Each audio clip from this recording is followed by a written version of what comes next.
Olá, bem-vindos ao Criarte. Hoje é dia de atualização.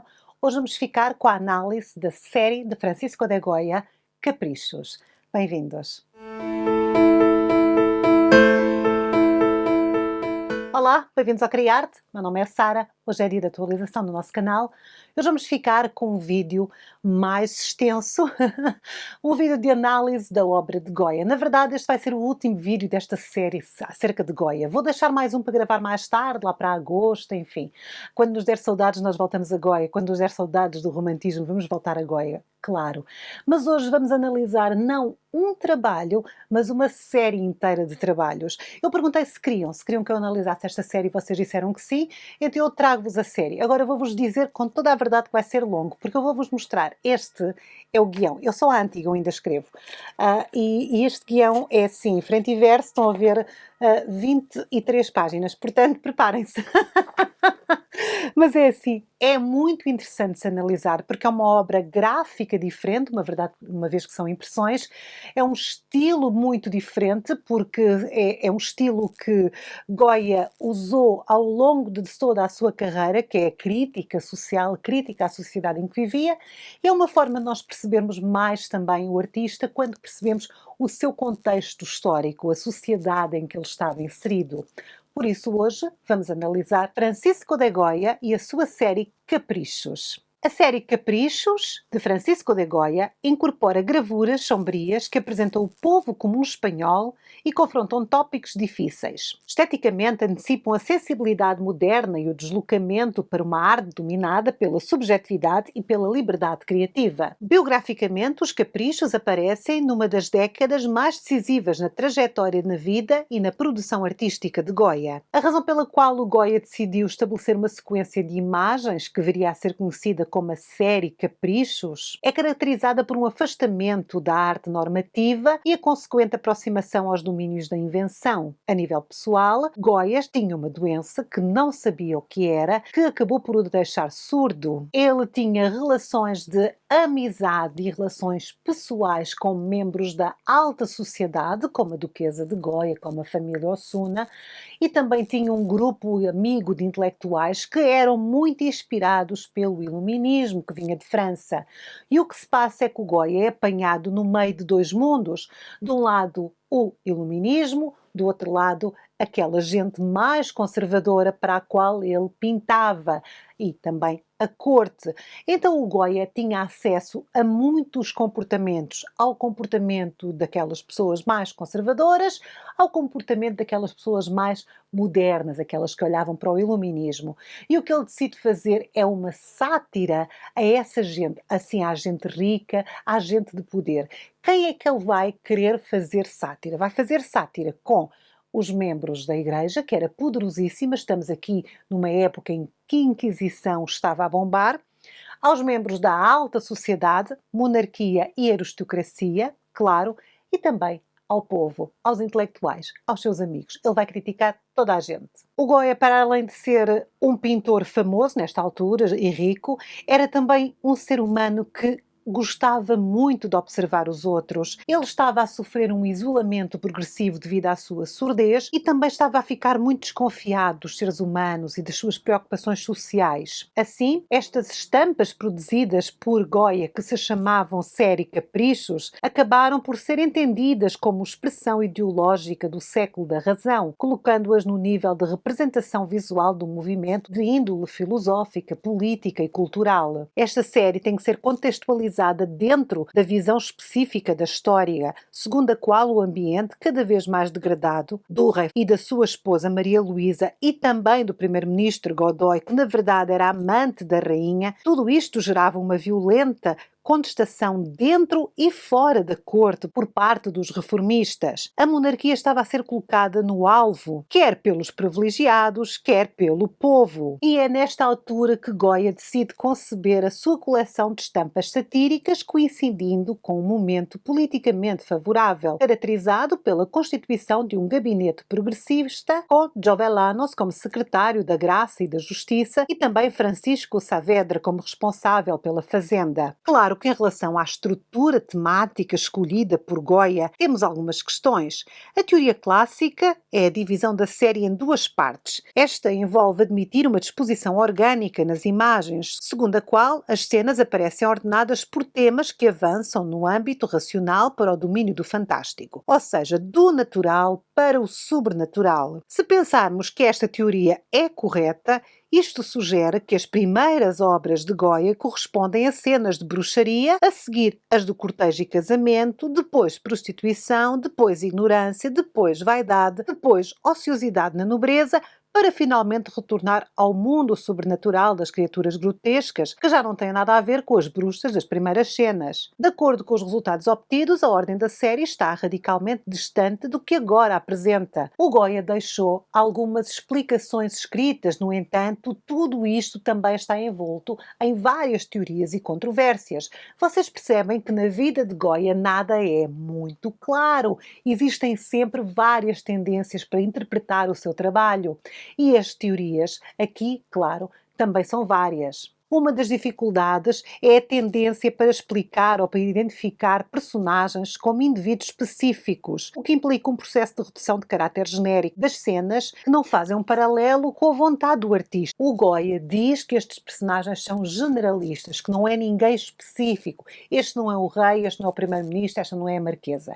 O que ele dizia, não, são personagens generalistas, portanto são um exemplo de marquesas, um exemplo de igreja, um exemplo de primeiro-ministro. Mas claro que muita gente duvida do Goya. Porquê? Porque ele sofreu pressões. Depois da série Caprichos estar à venda, o Goya sofreu perseguições políticas e perseguições da igreja. E ele retratou-se, ele disse, não, estas pessoas afinal não são estas pessoas, é uma coisa genérica. No entanto, é a palavra dele. Ele está-nos a dizer que é genérico. Podemos acreditar naquilo que está escrito, nas palavras dele, ou não. A verdade é que as obras saíram, sem dúvida, da mão e da imaginação de Goya. As explicações das obras já não. Foram escritas por indivíduos que as tentam interpretar a partir de episódios singulares. Por outro lado, não é verdade que os textos sejam contemporâneos às estampas, uma vez que, logicamente, foram redigidos no período histórico pós-1799, por um período diferente daquele que Goya atravessa durante a série. Para tornar as coisas ainda mais complicadas, muitas das explicações das cenas, dos caprichos, não se conversam entre si, entendem?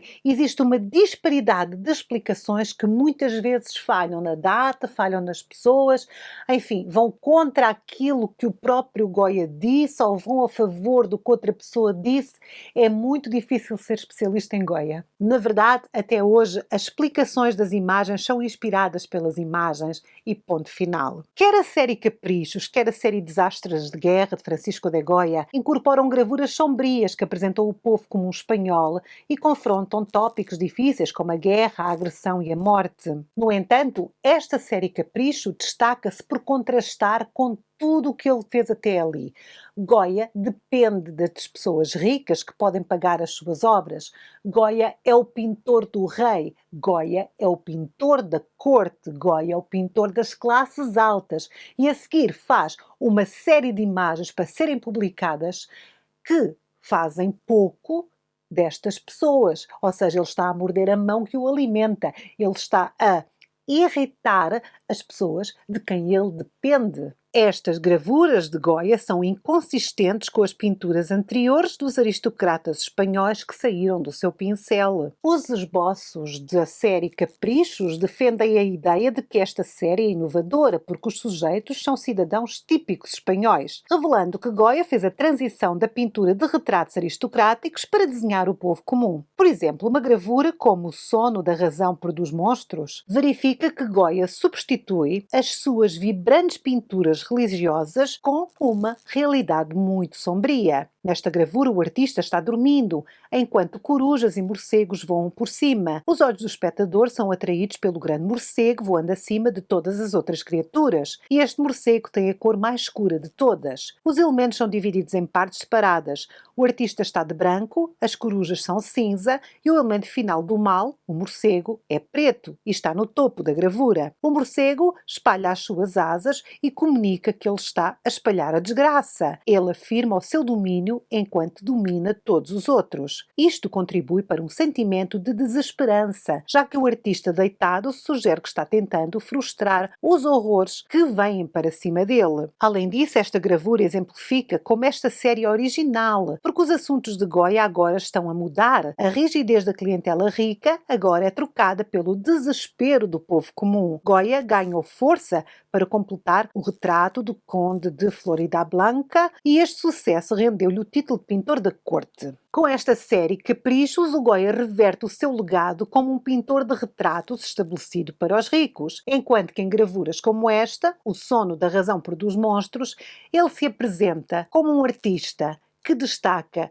as bruxas, as prostitutas e o povo. Os Caprichos lançam uma presença marcante no mundo da arte devido à sua ênfase nos membros esquecidos da sociedade. Também a técnica é inovadora. Goya usa fortes contrastes através das tintas, mas o meio é a gravura, ou seja, é muito mais acessível que uma tela. Assim, a obra de Goya é acessível ao povo. É uma forma de democratizar a arte. Enquanto a reputação de Goya está associada à pintura dos ricos e das suas famílias, aqui, em Caprichos, Goya retrata os pobres. Existe uma desconexão de pintar a elegância da classe alta com a forma de humanizar o povo comum espanhol. Claro que uma pintura de Goya como o Conde de Floridablanca é vista como grandiosa porque o uniforme vermelho do conde e a mão no quadril declaram a sua autoconfiança. Embora tal pintura seja sinónimo de propaganda, as gravuras dos Caprichos são o conteúdo promocional e Goya afasta-se da obsessão, acaba por captar a excelência da normalidade. Além disso, as cores usadas neste meio transmitem as situações mais terríveis da sociedade. Nas suas pinturas anteriores, Goya tem uma ampla paleta de cores, dos vermelhos aos brancos, aos amarelos, aos verdes, que contribuem para a sua missão de anunciar os condes, os duques, as duquesas, os reis. As cores que Goya decide usar nesta sua série Caprichos são algo de experimental na sua arte. Ele nunca tinha feito gravuras com estes tons. Aqui ele exibe um forte contraste com o seu meio estabelecido de tintas, o que leva a que a arte seja mais barata. As gravuras de Goya eram sempre muito mais baratas do que uma tinta a óleo. Isto faz com que exista uma maior acessibilidade à sua arte. As pessoas das camadas mais baixas também podiam comprar a arte, também podiam apreciar a arte de Goya. É uma certa democratização da arte. A grande reputação de Goya como pintor da corte, como pintor das famílias ricas, agora também se vai ajustar a esta nova fase. Goya decide humanizar o povo comum espanhol e desprezar a classe alta. Por um lado, temos os retratos que Goya pintava da classe alta que podem ser entendidos como propaganda para estas pessoas. Eles querem passar uma imagem mais solene, mais rica. Enfim, querem fazer propaganda. Nesta nova série de Goya, Os Caprichos, nada disso está a acontecer. Não existe aqui um conteúdo promocional. Nos Caprichos, ele usa apenas duas cores, o branco e o escuro. Temos aqui um excelente exemplo da maturação e do crescimento de Goya como artista, já que ele agora expandiu o seu repertório e não se limita só a um assunto ou uma técnica. O sentimento que Goya coloca nesta sua série tem a ver com a falta de moralidade nos homens e nas mulheres. Agora, os súbditos espanhóis são os instrumentos de mudança, pois olham para as imagens e percebem o que o Goya quer dizer. E mais uma vez voltamos à cor. Nestas ilustrações de gravura, o Goya usa apenas a cor preta e a cor branca. A cor preta muito ligada ao assassinato e à violência. O meio de impressão também serve como um dispositivo para Goya demonstrar a tragédia e fazer declarações políticas. Goya fez um crescimento. Passou de um artista que glorificava os aristocratas espanhóis para ser um artista que tem maior senso de individualidade. Na verdade, estas obras de Goya, esta série Caprichos, mostra-nos um Goya destemido, um Goya focado em destacar a angústia física e a corrupção da sociedade. E isto deixa uma impressão assombrosa no espectador. O retrato do povo comum espanhol, combinado com cores escuras, é um indicador de como Goya faz a transição para uma nova etapa da sua carreira artística e usa a arte como comentário político. E em fevereiro de 1799, a coleção de 80 estampas, gravadas em água forte e água tinta, com retoques de ponta seca, são disponibilizadas para o público. Desde o início, Goya insistiu no caráter geral e irónico da obra, tentando que nenhum dos seus personagens não se associasse a alguma pessoa real e deixando muito claro que não pretendia ridicularizar ninguém em particular. Ainda assim, sabe-se que ele teve problemas com alguns membros da aristocracia e do clero, e certamente por medo de ser perseguido pela Inquisição, o Goya, poucos dias depois, decidiu retirar as 80 estampas do público. Ele tinha um filho, ele tinha família, ele dependia da corte, do rei e dos aristocratas para vender o seu trabalho e estava com muito medo da Inquisição.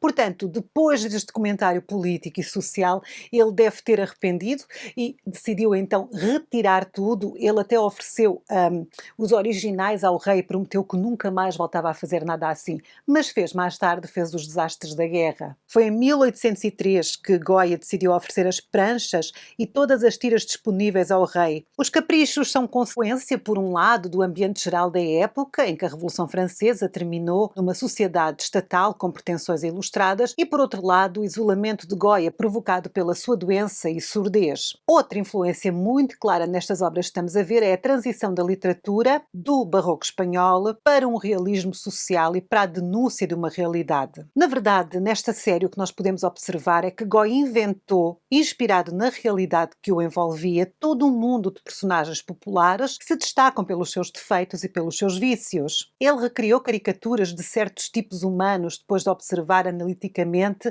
a sociedade do seu tempo. Ele até estabeleceu relações entre alguns caracteres de alguns homens que ele conhecia com certos animais. Algumas dessas relações são emblemáticas e passam a fazer parte do imaginário popular mesmo nos nossos dias. Os morcegos, que são a encarnação do diabo, as corujas, que são os animais intolerantes com a verdade, por isso preferem viver na escuridão, os gatos vistos como ladrões e traidores, os cães como os aduladores, os linces, capazes de ter uma visão penetrante, os burros, que são ligados à ignorância, os macacos, que representam a parte bestial da natureza humana e da impureza, os machos cabros, com a lascívia, e as raposas, com as prostitutas. Goya refletiu a depravação ética e toda a sua animalidade de maneira dominíaca e sem vestígios de racionalidade. A série Caprichos é uma crítica social humorística dos costumes e vícios de então. É uma arte que desmistifica e rompe com o antropocentrismo tão típico do Renascimento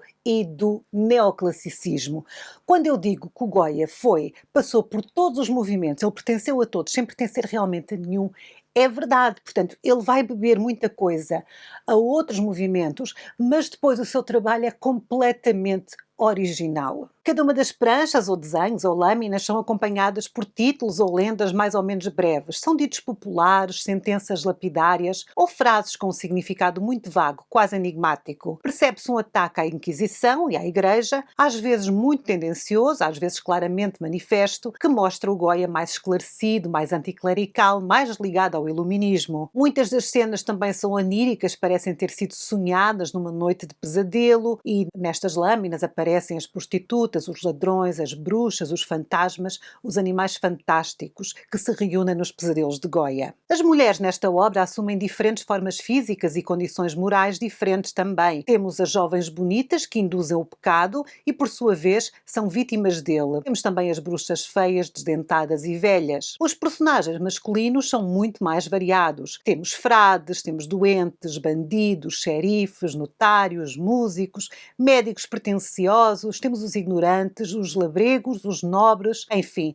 Todos estes personagens compõem cenas distintas, como atores de uma grande comédia que é a vida nesta época. A série Caprichos também possui núcleos temáticos. Existem temas mais numerosos, como a bruxaria noturna, os sonhos, a vida dos frades e bispos, que são normalmente retratados como preguiçosos, bêbados, luxuriosos. E temos também o mundo ao contrário, a sátira erótica, que se relaciona com a prostituição. Em muito menor número temos também a sátira social dos casamentos desiguais, da educação das crianças e da Inquisição. O que muita gente não sabe é que existe uma continuação para a série Caprichos.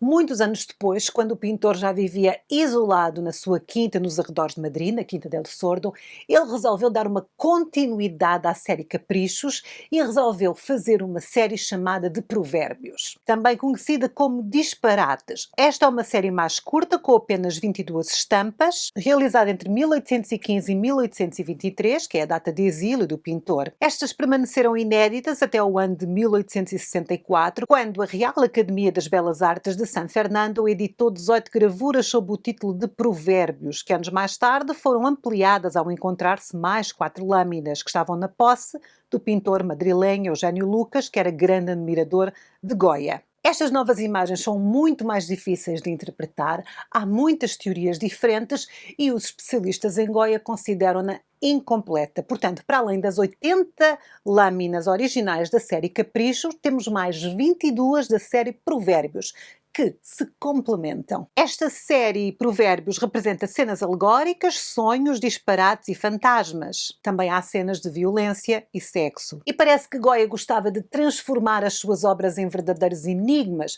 Não se sabe se por medo de repercussão da igreja ou da corte, ou por querer deixar realmente que fossem as pessoas a colocar nas imagens o seu próprio sentido. Portanto, são enigmáticas esta nova série de trabalhos do Goya. Ele emprega uma linguagem sarcástica, enigmática e até incongruente. Ele brinca com a ambiguidade, com imagens duplas, com visões de duas formas, com significados complexos. Muitos especialistas em Goya dizem que esta atitude se deve ao absolutismo do monarca, do Fernando VII, que estava agora no poder, e o apoio vigoroso da Igreja ao rei. Por isso é que se considera os disparates como a continuação dos caprichos, porque têm o mesmo espírito de crítica social à sociedade espanhola. A própria ordem destas novas estampas também é um enigma. A Academia ordenou-as aleatoriamente e anos mais tarde foram descobertas numerações distintas, mas que não coincidem entre si. Eu digo isto em todos os vídeos do Goya. Analisar Goya é uma aventura. Quanto mais conhecemos,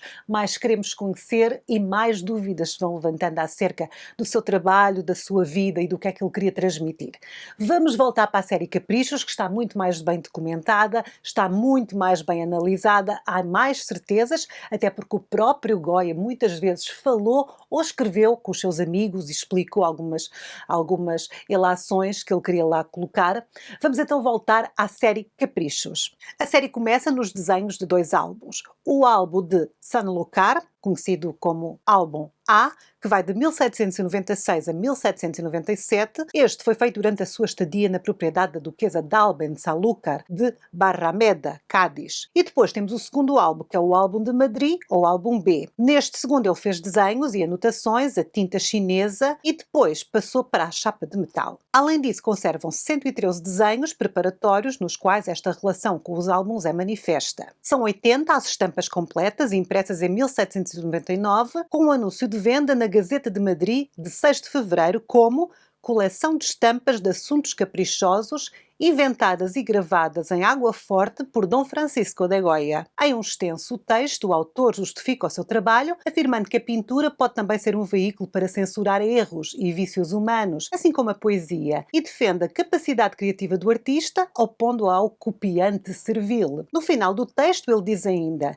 eles são vendidos na Calle del Desengano, número 1, loja de perfumes e licores, pagando por cada coleção de 80 estampas 320 reais de velo. Vocês viram aqui a capa, ele colocou-se na capa de perfil, assinou e colocou o seu trabalho à venda. Assim que os caprichos foram colocados à venda, aconteceram 2 coisas.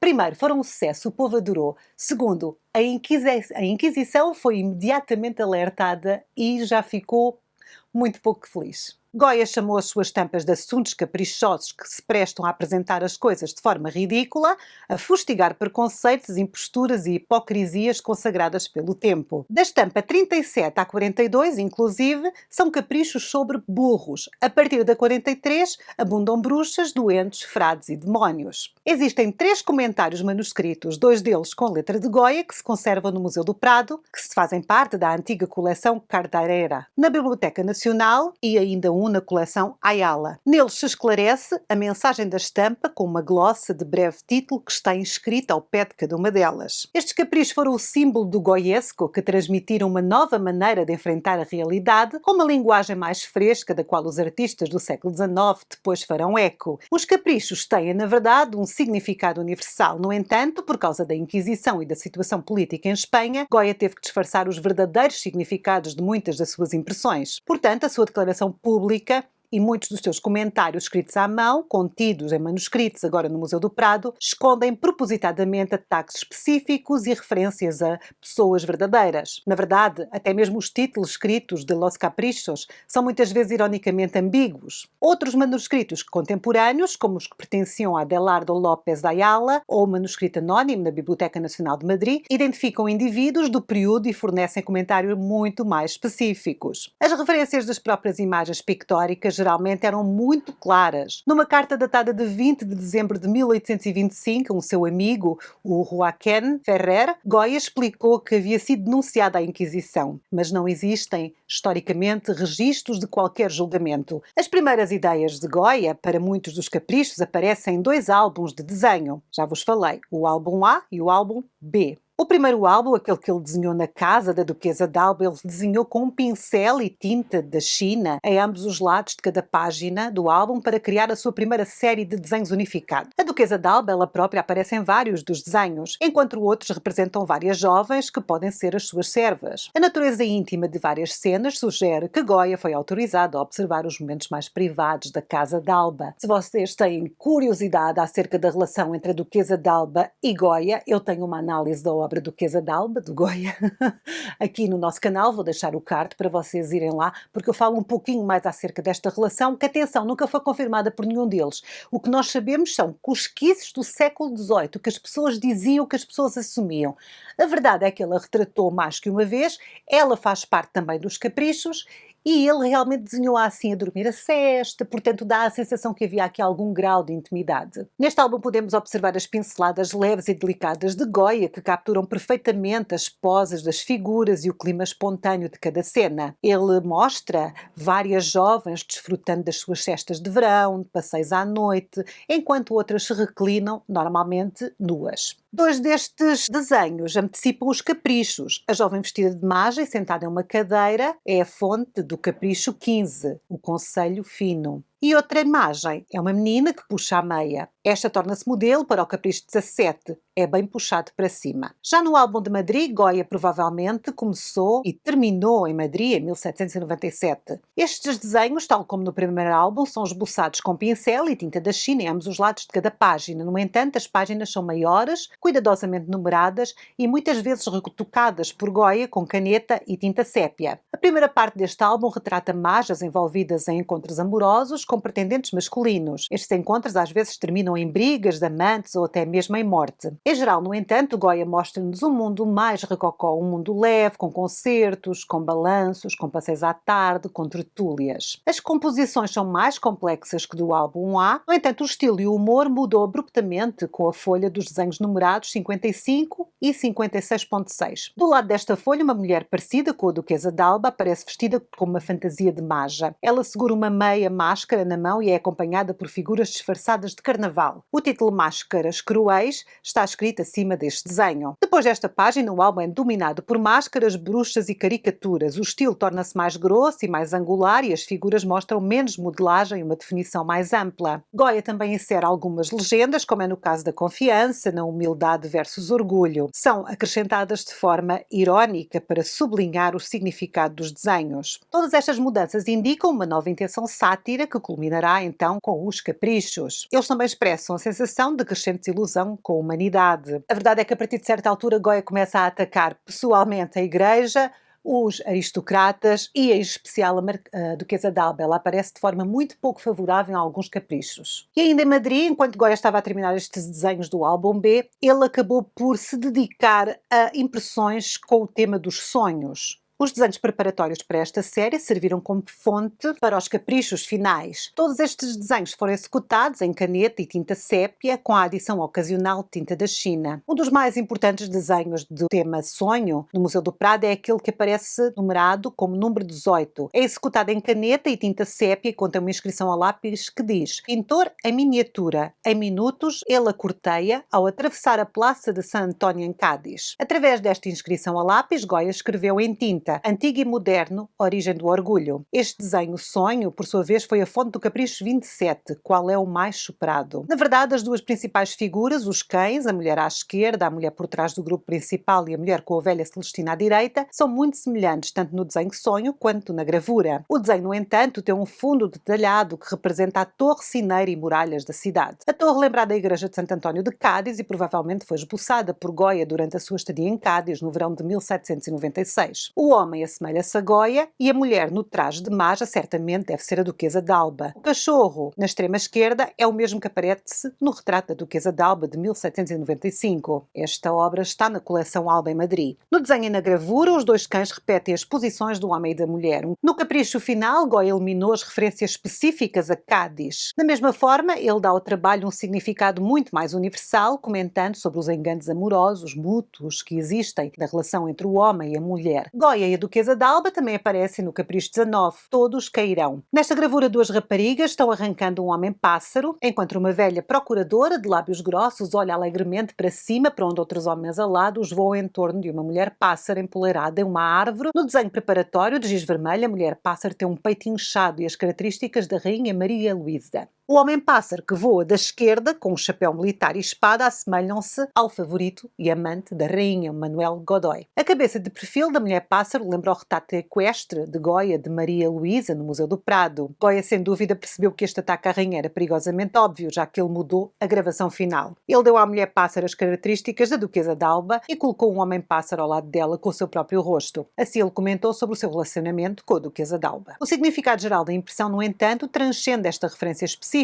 Isto mostra como as mulheres bonitas atraem homens de forma insensível e depois os exploram, mas também revela o homem como vítima da sua própria sensualidade tola. O comentário de Goya afirma: e aqueles que estão prestes a cair não aceitarão o aviso daqueles que caíram, mas não há remédio, tudo vai cair. Uma figura com as características da Duquesa d'Alba também aparece no Capricho 61, Vola Verunt. Este título é uma palavra latina usada em espanhol na cidade de Goya para se referir com bom humor a algo que voou ou que se foi para sempre. Goya também relaciona esta palavra à bruxaria, mostrando a Duquesa de Alba voando acima de um grupo de 3 bruxas. Eles voam em 3 direções divergentes para a Duquesa e usam jaquetas maja, semelhantes à dela. Ela abre a mantilha e bate as asas da borboleta que brotam da sua cabeça. Essas asas parecem indicar que ela voa do homem para o homem, assim como uma borboleta voa de flor em flor. A gravura comenta amargamente sobre o afastamento de Goya da Duquesa d'Alba. No entanto, no nível mais universal, essa mulher de asas de borboleta simboliza a inconstância feminina. O seu orgulho inchado e vaidade a elevam-se à ajuda da bruxaria, como afirma o comentário de Goya. Um grupo de bruxas que servem de pedestral para esta senhora da moda é mais um ornamento do que uma necessidade.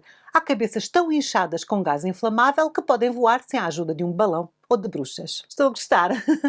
Eu acho Goya com um humor interessante. Ele tem bom humor, não tem? É assim engraçado. Vamos continuar. O primeiro sonho de Goya tornou-se o Capricho 43 na série final gravada. A marca da placa e as dobras da impressão neste desenho mostram que ele foi realmente transferido para a placa de cobre na qual o Capricho 43 foi gravado. A gravação final foi originalmente concebida para os caprichos, conforme indicado pelo manuscrito da Biblioteca Nacional de Madrid. Mas existem várias diferenças importantes entre o Capricho 43 e o desenho original. Ao contrário do desenho e de outros caprichos, esta gravura tem uma inscrição que é efetivamente incorporada à composição. Afirma: o sonho da razão produz monstros. Goya tornou-se um morcego gigante do desenho menor e moveu mais para cima no design para dar maior ênfase à sua própria figura adormecida. Ele também reduziu a quantidade de luz aumentou os morcegos e corujas no céu e colocou um novo grupo de 4 corujas e um gato atrás da sua cadeira. Uma coruja perto do artista apreendeu um suporte de giz de cera e parece oferecê-lo a ele. As corujas são símbolos tradicionais da escuridão, loucura e ignorância. No entanto, eles também são símbolos de Minerva, deusa da sabedoria e das artes. Esta coruja proeminente parece combinar os dois significados. Goya está-nos a dizer que pode unir a razão à fantasia. O arco de luz que segura as forças da escuridão no desenho desapareceu. Agora, no sinistro céu, há um enxame de criaturas noturnas. Goya mostra-se no centro deste mundo não esclarecido. Ele, tal como a humanidade em geral, só pode superar a superstição, a ignorância e a irracionalidade, unindo a razão à fantasia. Como Goya afirma em seu comentário, a fantasia deserta pela razão produz monstros impossíveis. Unida a ela, a fantasia é a mãe das artes e a fonte de todas as suas maravilhas. Depois de sonhos, os caprichos voltam-se então para cenas de bruxaria e de feitiçaria. Goya fez uma justa posição com as cenas de sátira social da primeira metade à das bruxas na segunda, para mostrar uma relação entre os abusos sociais e irracionais do homem e as crenças. Para ele, as bruxas eram os absorventes cínicos da vida que criam obstáculos e riam de tudo. Ele usou as bruxas para satirizar as superstições e os males da sua época, mas provavelmente também sentiu uma certa simpatia por elas. Ele as mostrou como criaturas malignas, mas também como corujas noturnas, despreocupadas, que só precisavam de uma vassoura para sair em busca de aventuras. Nós até falámos no vídeo que temos de Goya acerca das pinturas negras, que eu também vou deixar linkado aqui no ecrã, algures, que era típico do século XVIII, era típico da época de Goya, pintar estes temas mais assim, de bruxaria, de feitiçaria, coisas negras pesadas. Isto aconteceu nas pinturas negras, mas já estava a acontecer aqui nos caprichos muitos anos antes. Portanto, temas com bruxas eram muito comuns na arte espanhola desta época. Os temas sobrenaturais eram algo que todos os pintores gostavam de tocar. Claro que a crença em bruxas existia muito por todas as partes da Espanha, daí também o poder da Inquisição. Na terra natal de Goya, em Aragão, as lendas sobre bruxarias permaneceram muito vivas na imaginação das pessoas comuns. Perto de Barahona, na província de Soria, a planície conhecida como Campo de Bruxas era considerado o local de encontro de bruxas ambulantes e voadoras. Era assim uma pista de aterragem de bruxas. Mesmo em Madrid havia muitas lendas sobre grandes casas assombradas, cheias de bruxas, demónios, portanto as pessoas gostavam. Os espanhóis gostavam também de ir ao teatro ver peças sobre magia e sobre bruxas. Na verdade, eles acreditavam em bruxas, acreditavam, não precisavam de as ver para acreditar, queimavam muita gente, diziam que eram bruxas e queimavam, e isto fazia parte do imaginário, era extremamente popular na época. Um dos amigos íntimos de Goya, um dramaturgo excelente chamado Leandro Fernández de Moratín, estava nesta altura a trabalhar numa nova edição do julgamento de bruxaria mais famoso da história espanhola, o Auto da Fé, celebrado em Logronho, nos dias 6 e 7 de novembro de 1610. Moratín pode ter começado a sua edição e as suas notas satíricas já em 1797 ou 98. É bem provável que até tenha mostrado este manuscrito preparatório a Goya e o influenciou. Vamos agora falar do Capricho 60, teste de bruxas novatas de seu primeiro voo, com medo de se testar para a tarefa. É um desenho do álbum Sonhos que se tornou o Capricho 60. O manuscrito do Prado descreve este capricho da seguinte forma: pouco a pouco ela está progredindo. Agora ela dá os seus primeiros passos e com o tempo saberá tanto quanto o seu professor. O desenho e a gravura são muito semelhantes, mas possuem algumas diferenças significativas. No chão, em ambos, vemos um crânio humano, um osso, um animal morto com as pernas amarradas e 2 gatos ao lado de um pote de massa dupla. Há também 2 caracteres que, de acordo com López Rey, são provavelmente símbolos dos destinos individuais das bruxas, que elas acreditam ter arrancado dos destinos através do seu pacto com Satanás. No desenho, o gato central tem os olhos bem abertos e olha um pouco para o lado. Na gravura, no entanto, ele tem os olhos mais sinistros e confronta diretamente o espectador. O diabo da cabra, com chifres torcidos e olhos brilhantes, é semelhante em ambos, mas parece mais misterioso no esboço por causa dos efeitos de sombreamento ao redor do seu corpo. O objeto em forma de caixa à direita do esboço desaparece na gravação. As pequenas formas de colina à esquerda do desenho tornam-se formas diagonais pronunciadas na gravação. Contrastes claros e escuros são usados de forma mais eficaz na gravura para enfatizar a cabra e as figuras voadoras. No esboço, a bruxa flutuante à direita é velha e feia e tem um sorriso longo e desdentado. Na gravura, no entanto, ela é jovem e atraente, com um sorriso menor e características mais regulares. A jovem bruxa puxa-o pela orelha e ele franze a testa de volta para ela. Na gravura, portanto, Goya adicionou outro nível de significado. Ele agora comenta sobre as relações matrimoniais. sexuais. O manuscrito da Biblioteca Nacional de Madrid está mais próximo do tema real com o seu comentário: para o casal deixar os trabalhos sexuais, brigar continuamente, roubar e sempre ser como gatos são provações e o início de uma crise. Ele não disse uma crise, disse outra coisa. E o desenho 27 antecipa a famosa série de burros nos caprichos. Aqui é executado com caneta e tinta sépia e contém uma inscrição a lápis que diz: bruxas disfarçadas de médicos comuns. Uma especialista em Goya, Edith Hellman, apontou que era bastante comum na literatura espanhola do século XVIII representar os humanos como burros. Ela menciona as memórias de La Insigne Academia Agenal, registros das famosas Academia Assinine, escritas por um certo Dr. Ballesteros. Este livro de versos com xilogravuras de burro foi publicado em Baiona em 1792 e era bem conhecido em Madrid, e Goya provavelmente terá visto cópias dele. No entanto, a sua concepção deste desenho é muito mais original. Ele mostra um grupo triangular composto por dois médicos burros, uma mulher e um paciente de sexo masculino. A cama do paciente é colocada num ângulo em relação ao espectador, enquanto o primeiro plano, esquerdo, é ocupado pelo grande burro médico que toma o pulso do homem. A mulher coloca a mão direita no ombro do burro médico e olha um pouco para cima. Outra figura com uma peruca e óculos grandes tenta esconder-se por trás da cama.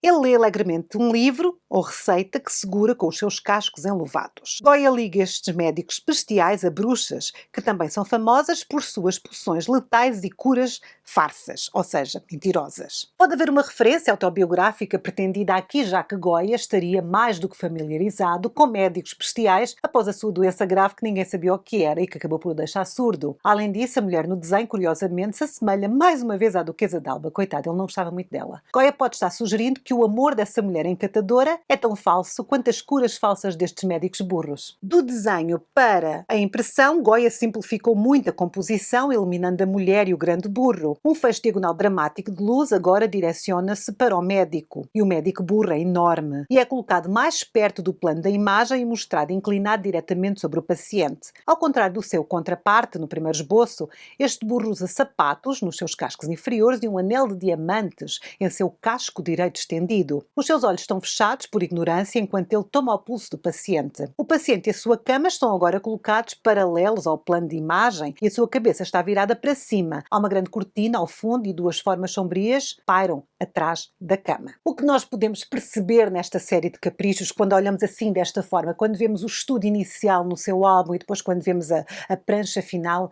é que reflete muito da vida pessoal de Goya, das pessoas que ele conhecia, das histórias que ele conhecia, dos livros que ele leu, das crenças da sua terra natal. Portanto, é assim, é condensar tudo o que Goya é dentro desta sátira social. Eu acho muito interessante. Percebe-se aqui que a relação com a Duquesa de Alba é muito mais complexa do que aquilo que a gente sabe até hoje. A sua relação com a sua doença, com os médicos, a relação com os sonhos, com as mulheres, com os colegas, com as autoridades, era muito complexa em Goya. Há contrastes mais extremos de luz e escuridão por causa do uso efetivo de tinta por Goya. Ele emprega linhas finas e paralelas gravadas para retratar os detalhes no casco do burro e no cascol tipo clarinho de burro, e nos lençóis e também na fronha. Os olhos do médico burro estão novamente fechados enquanto ele desajeitadamente toma o pulso do paciente. O homem acamado está perto da morte e as figuras sombrias na frente da cortina são como os espectros à espera da morte. Com este médico bestial e ignorante cuidando dele, o paciente certamente morrerá. O comentário irónico de Goya afirma: o médico é excelente, meditativo, reflexivo, calmo, sério. O que mais se pode pedir? E agora vamos passar ao capricho final. O capricho final da série é intitulado Agora é Hora. Ele retrata 4 monstros semelhantes a monges que se esticam e bocejam enquanto o dia se quebra. As diagonais criadas pelos seus corpos e braços estendidos levam-nos de volta ao espaço, mas não há nenhuma linha de horizonte indicada. Todos eles usam vestes monásticas e têm rostos grotescos. A figura em primeiro plano tem 2 pequenos chifres em cima da sua cabeça e carrega um monte de humanos esqueléticos em torno da sua cintura. A luz do dia brilhante, que inunda a cena, indica que agora é a hora destes monstros da noite desaparecerem, como afirma o comentário de Goya. Então, Quando o amanhecer ameaça, cada um segue o seu caminho. Bruxas, goblins, aparições e fantasmas. É bom que estas criaturas não se permitam ser vistas, excepto à noite e sob a cobertura da escuridão. Ninguém conseguiu descobrir onde eles se fecham e se escondem durante o dia. Goya sugere que estes monstros são criações da irracionalidade do homem. A sua existência é perpetuada através da má educação e nas crenças supersticiosas em coisa nenhuma. No entanto, quando a luz da razão amanhece, estas criaturas noturnas devem desaparecer. Goya termina Os Caprichos com uma cena cheia de luz e de despertar físico para mostrar que os monstros, produzidos pela mente humana não iluminada, só podem ser expulsos quando o homem acorda para a luz da razão. Na série Caprichos, Goya deu liberdade aos sonhos e pesadelos que o perseguem durante a sua doença. Ele quis denunciar a ignorância, a inutilidade, a vaidade da sociedade em que vivia. No entanto, à medida que os desenhos e gravuras evoluíram, eles se tornaram uma denúncia universal de todas as banalidades vazias, preconceitos, hipocrisias e loucuras da humanidade não iluminada. Os títulos escritos são muitas vezes ironicamente ambíguos. As suas imagens pictóricas formam uma linguagem universal clara e simples. Ao contrário de muitas obras artísticas e literárias, os caprichos têm mantido continuamente a sua realidade. Eles são o reflexo atemporal da duplicidade e da hipocrisia da humanidade. Eles mostram que o homem só pode melhorar o seu mundo através do uso da razão. E num dos vídeos que eu coloquei há umas semanas atrás, um subscritor do Criarte perguntava porquê é que a Igreja o perseguia, porque é que ele era perseguido pela Inquisição. Acho que basta olhar para a série Caprichos, não é preciso sequer olhar para as majas desnudas, não é? Basta olhar para a série Caprichos para perceber que ele colocava o dedo na ferida. Por isso é que pouco tempo depois desta série estar à venda, ela foi logo retirada de venda e o Goya acabou por oferecer então tudo ao rei, numa forma de pedir desculpa. É óbvio que isto afetou muitas pessoas. Muitas pessoas aqui retratadas, apesar de ele dizer que é tudo genérico, são perceptivelmente reconhecidas, não é? Reconhecemos aqui a Duquesa de Alba, reconhecemos a Rainha, reconhecemos o amante da Rainha e provavelmente quem morava em Madrid nesta altura, quem conhecia as pessoas da corte, quem conhecia os padres, deve ter reconhecido aqui muita gente. Isto foi uma das razões pelas quais o Goya foi sempre muito mal visto pela Igreja. Temos que perceber também que ele está muito próximo do iluminismo numa altura em que a Espanha está em guerra declarada com a França, portanto também não lhe ficava bem. O Goya era um pintor iluminista, mas que defendia o seu país, que era um país muito tradicional. A Espanha nesta altura era muito tradicional, com uma carga religiosa muito presente, daí todas estas iconografias que batem muito com as bruxas, com estas coisas. Era um povo muito que servia muito o seu rei, um povo que criticava abertamente o rei e a rainha, mas que também os adoravam, não queriam estrangeiros lá no seu país, um povo muito crente, muito agarrado à Inquisição.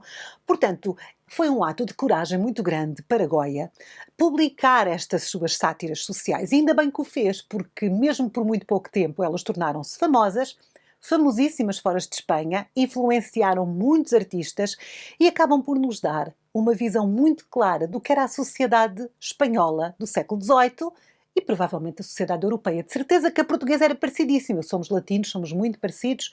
Também estávamos em guerra aberta contra os franceses, portanto as coisas não eram assim muito distantes. Eu acho interessante também estas alterações que ele fez dos estudos para depois para as pranchas finais. Ele mexia muito nas obras. As pinturas negras foram alteradas por ele muitas vezes, portanto ele realmente era uma pessoa que não fechava um trabalho, ele continuava a tentar melhorar. E pronto, esta foi a última análise de Francisco de Goya por agora. Eu vou deixar uma data em aberta, portanto por baixo deste vídeo vocês podem dizer que obra de Goya vocês gostavam que eu analisasse, que eu terei todo o prazer em o fazer. Eu não tinha nenhum livro acerca da série Caprichos, portanto toda a documentação eu retirei do Museu do Prado. Aliás, eu vou deixar os links para os sites onde eu fui buscar toda a informação, está toda disponível e gratuita pelos museus e por algumas universidades que são especialistas em Goya, que têm teses de doutoramento acerca de Goya. E por hoje é tudo, nós voltamos na próxima semana com mais atualizações. Deixem um comentário simpático, sejam gentis, por favor. Deixem então também nos comentários qual é a obra de Goya que vocês querem que eu analise, assim mais para a frente. Podem pagar-me um café, podem se tornar membros do Clube Criarte, eles vão receber aqui estas imensas páginas de Goya que eu aqui tenho. Vai ser ainda mais longo o guião deles, porque eu vou incluir muitas imagens. Também podem comprar merchandising. Eu tenho umas t-shirts muito giras com a rapariga do Brinco de Pérola, que a minha ainda não chegou, estou louca para usar o meu uniforme. Podem-me também ajudar dessa forma. Se não, podem apenas ficar por aqui, assistir sempre aos nossos vídeos, nós somos atualizados todas as semanas, portanto já sabem, vocês desse lado, eu deste lado, somos uma comunidade. Vamos terminar por aqui. Nós voltamos na próxima semana com mais atualizações. Até lá, fiquem bem, eu sou a Sara. Tchau!